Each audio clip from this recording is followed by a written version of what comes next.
Shabbat Shalom, Shabbat Metzora. A lull in these exciting Shabbatot that we've been having, in which there are no particular additions, albeit that in most congregations throughout the Jewish world, this Shabbat is used as a surrogate Shabbat HaGadol. Many Rabbanim will give this Shabbat their special drasha in preparation for Pesach, being that Shabbat HaGadol actually comes out this year, next Shabbat, uniquely situated as Erev Pesach Shechal Liot b'Shabbat, the Shabbat that is right in front of Leil HaSeder. I would like to spend a couple of moments dealing today with the well-known midrash that explains to us the particular nature of these blemishes that appear on our clothing, our bodies, and our homes. These blemishes seem to be illnesses, plagues, many different ways to interpret them. But ultimately, they are signs that God has given us to be able to take a hard look at ourselves, reassess our lives, repent, and correct the mistakes that we have made. In fact, the Torah tells us that only the priest himself, the high priest himself, is able to take a look at these blemishes and guide people as to how to behave. Not the high priest himself, but any priest would do for this purpose. A Kohen himself would be good enough. In fact, it is a Kohen in particular that has to see the blemishes.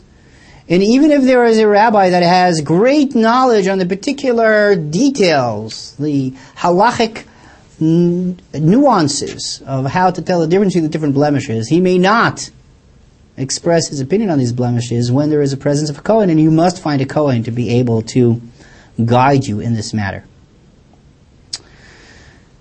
Chazal perceive these blemishes, in fact, as somewhat of a blessing.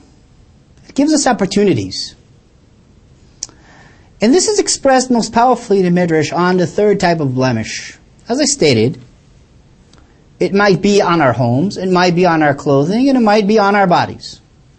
When it comes to the description of the blemishes on our homes that appears in our parasha, comes the Midrash and tells us the following peculiar story. It tells us that if we follow the procedure closely, we understand what happens. One finds a blemish on the walls of his house. He calls the Kohen. It qualifies as a blemish. So the stones on which the blemish appears are removed, leaving somewhat of a window to the house. And in fact, if after a week that blemish continues to spread, then everything has to be taken out of the house and put outside. And after 7 days the house still does not heal itself, the house has to be destroyed.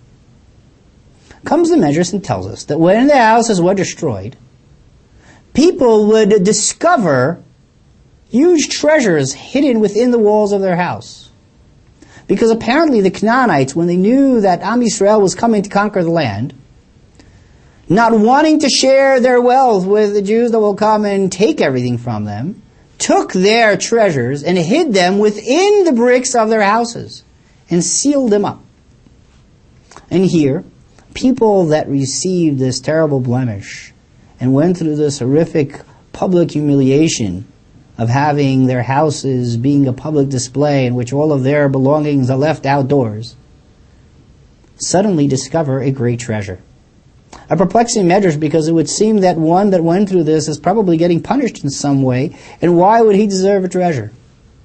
Well, my father taught me a beautiful lesson, and that there are times in which a treasure being found for certain people could be the greatest punishment of them all, and perhaps the greatest opportunity to truly correct their behavior and atone for the way they have been behaving.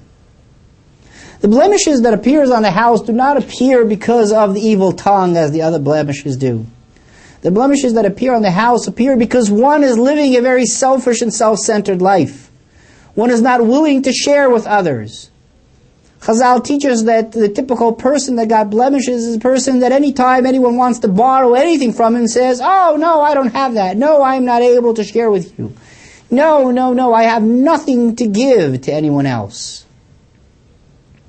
Comes the blemish and sends you a reminder. Perhaps you should open your eyes. Perhaps you should see the needs of others. And in fact, if you're not able to do so, then a window is opened into your house. Stones are removed in such a way that everyone could peer into your house and see, he's not so helpless after all. The house isn't as empty as he wanted us all to believe. And in fact, if a person is not able to comprehend the message, the next step is taking all of his belongings and placing it outdoors.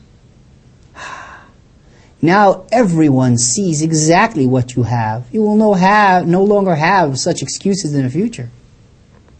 And yet if a person is not able to atone even after this step, if he is not embarrassed into understanding the error of his ways, the blemish spreads its wings throughout the house, forcing the house to be knocked down. But now a person is given an opportunity. An opportunity that in his current state of mind is the worst punishment of them all. Now he has a great treasure. You know what message that sends to all the poor people in town. We know on whose door to come knocking now. We know who has the dough. We know who has the ability to truly help. And this man is now faced with the true task of being the benefactor for all those that need. And he can no longer hide behind the walls of saying, I do not have, because everyone knows what he does. If he understands the error of his ways, then God gives him the ultimate tool to share and benefit others. That is the true blessing that God has given us. When he punishes us, it is not a vindictive punishment. It is a punishment that is supposed to give us the power to correct and direct ourselves in a better way. We are entering the season of Pesach. On this very day, the Jewish people were told, go and find the lamb and tie it to your bedpost. And make sure to have enough for you and for your neighbor, because no Jew stands alone. We all have an obligation to reach out to one another. So when the Seder comes in 2 weeks from today, and we sit down to eat the Seder table, we will open the Seder night by saying, Kol dichvin yetei v'yechol. Anyone that passes by that would like, please come and join us and eat with us, and let us celebrate our lives as a loyal people to Am Yisrael and to the Jew and to God, together as a united people. Shabbat Shalom, Chodesh Tov. May we celebrate many, many happy occasions together.